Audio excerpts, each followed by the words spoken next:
چې د اور نه بچ کېدو لپاره ډېر اسباب دي او سړی چې اور لور باندې داخلي کې د غیر لپاره ډېر اسباب دي د اور له داخله دوه اولنې سبب کفر دی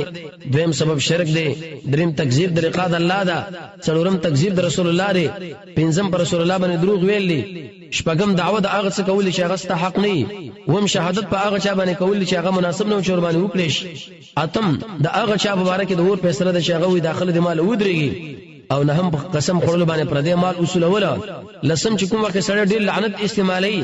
ولسم چې کله سره رب العالمین د نعمتونو ناشکری کوي دولسم چې کله انسان له مصیبتونو متوجي شو په دې وخت کې صبر پیونه کوي دارلسم چې کله سره مسلمانانو په جواب باندې ضرر ور کوي څلورم چې کوم وخت سره وای چې پلانې کار په ما کې له حالن کې هغه بده کې نه پین لسم چې کله سره د شراب اسکل کوي شپاړسم چې کله سره کې اخلاص ورکشي ولسم چې کله سره هغه تعدیو کوي مسله وړاندې کوي د فتوی له زرزره هر وخت پتو ورکه اگر کدل قتل نه کړي اتلسم په هغه وخت کې سړی ور لوري چې هغه ورکم استعمال کوي نو نسم هغه وخت کې سړی دی ور لوري چې دا پنځه کته ساتي دې ګټونه کته حتی تر دې پورې مجموع زوید پنځم جلد یوسل 25 نمبر صفحه کې رسول الله صلی الله علیه وسلم یو کس لیدلو چې پنځه کته ساتلې ورته ویل موږ دې راو ګرځوا او دست مات دي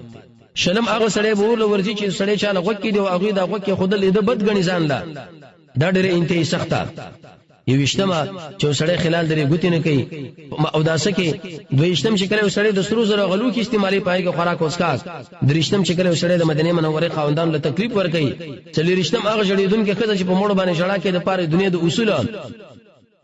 او پنځوشتم هغه خلک چې هغه تصویران د خلکو وباسي شپږشتم هغه انسانان چې هغه اوچت چې پیغمبر قتل کې او وشتم هغه چې پیغمبر اوچت شو دا قتل کې دغه سره سړی کې ایمان نه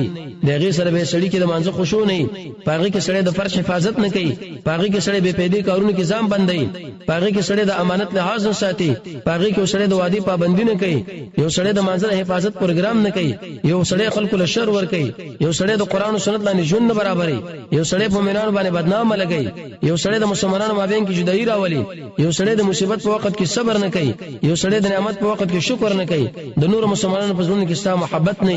گاونډین ستانه خپي